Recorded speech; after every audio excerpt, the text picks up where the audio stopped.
অপার্থিব প্রাকৃতিক সৌন্দর্যে ঘেরা বাংলার দার্জিলিং শ্রীমঙ্গলে গিয়ে কোথায় ছিলাম, কত টাকা বাজেট ছিল, কি খেয়েছি, কিভাবে গিয়েছি, সেই সবকিছু আজ আপনাদের সাথে শেয়ার করব।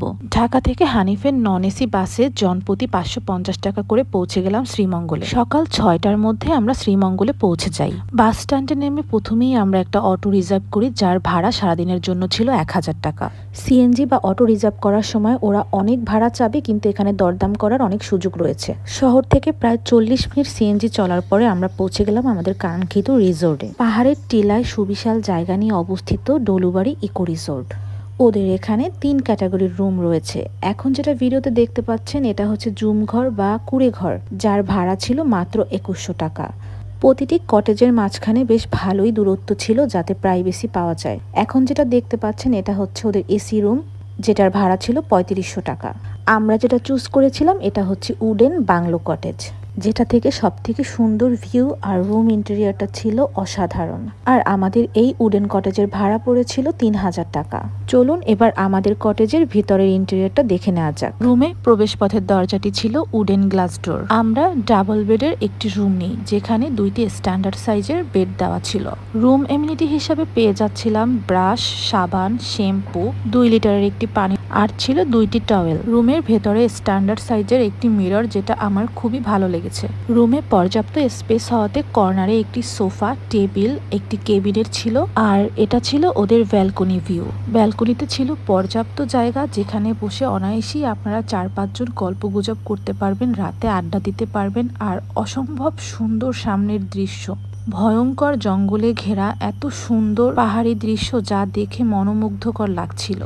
দূর থেকে শোনা যাচ্ছিল পাহাড়ি পোকামাকড় আর ঝিঝি পোকার ডাক। আর হ্যাঁ, রুমে কিন্তু আলোর ব্যবস্থাও খুব ভালো ছিল।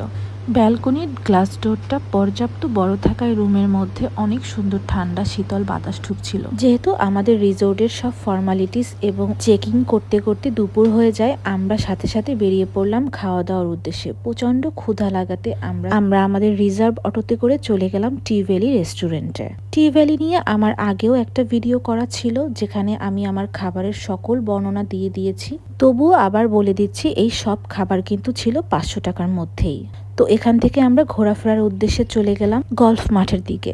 বিস্তৃত সবুজে ঘেরা এই ল্যান্ডস্কেপের দৃশ্য দেখে চোখ যেন জুড়িয়ে যাচ্ছিল।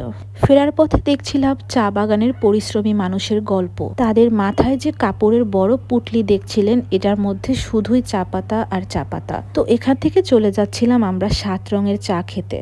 অনেস্টলি বলতে গেলে এটা শুধু ছবি তোলার জন্য, খাওয়ার জন্য না। এরপরে চলে গেলাম মাধবপুর লেক দেখতে। প্রায় 1 ঘন্টা দূরত্বে এই লেক অবস্থিত। ওখানে গিয়ে জনমুখে শুনছিলাম বিভিন্ন সব ভয়ঙ্কর মিথের কথা। ওখানে লোকাল মানুষজন এই লেকের পুজো করে থাকে, আবার কেউ দেবতা মানে। লেকের পাশে একজন ভবঘুরে বাঁশিওয়ালা মন ছুঁয়ে যাওয়ার মতো বাঁশি বাজাচ্ছিল। বাঁশির সুর যেন দীপ্ত হয়ে আসছে। ফেরার পথে চলে এলাম লাউয়াছড়া জাতীয় উদ্যানে। এখানে এন্ট্রি ফি ছিল 120 টাকা করে, যেটা একটু বেশি মনে হলেও আপনি যদি প্রকৃতিকে অনুভব করতে জানেন, তাহলে এখানের সৌন্দর্য দেখে আপনি মনোমুগ্ধ হয়ে যাবেন। বহুল পরিচিত এই রেল লাইন, যেখানে আপনি 1 ঘন্টা চুপচাপ বসে থাকলে প্রকৃতির শব্দ আর আপনার সব ক্লান্তি দূর হয়ে যায়। রেল লাইনের পাশেই ছিল এরকম একটা ঝিরি, যেখানে বর্ষাকালে অনেক পানি প্রবাহিত হয়। ওখান থেকে বের হয়েই আমার মাথায় ভূত চাপলো, আমি ট্রেকিং করব। প্রায় 600-700 ফিট উপরে এই পাহাড়ের টিলায় উঠতে গিয়ে প্রায় দম বন্ধ হয়ে যাওয়ার মতো অবস্থা।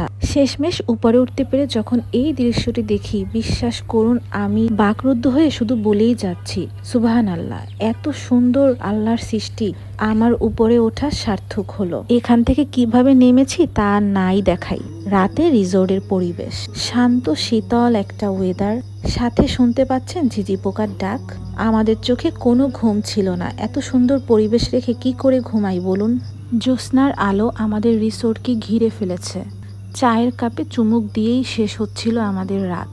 শুধু চা খেলে তো চলবে না, চলুন দেখে নেওয়া যাক রাতে ওদের খাবারের ব্যবস্থা। বারবিকিউ চিকেন, পরোটা, রায়তা, সস আর ছিল মজো। শ্রীমঙ্গলে আমরা 3 দিন থেকেছি। আমি মিড রেঞ্জের অ্যাফোর্ডেবল ট্যুরের একটি বর্ণনা দিয়ে দিলাম। পরের 2 দিন ছিলাম একটু লাক্সারি হোটেলে, যেটার বর্ণনা আমি অন্য কোনো ভিডিওতে দিয়ে দিব। বাস স্ট্যান্ড থেকে আবারও সেমভাবে হানিফের নন এসি বাসে করে চলে এলাম ঢাকার উদ্দেশ্যে। আপনারা আমার ভিডিও ডেসক্রিপশনে পেয়ে যাবেন সকল তথ্য, রুম ভাড়া, বাস ভাড়া, খাবারের বিল, যেগুলো আপনাকে হেল্প করবে একদিনের একটি বাজেট ফ্রেন্ডলি ট্যুরের জন্য। আজকে এখানেই বিদায় নিচ্ছি, আবার দেখা হবে অন্য কোনো ব্লগে। আমার ইনফরমেশনগুলো ভালো লাগলে লাইক করে তাওহিদা শ্রীজারের সাথেই থাকবেন।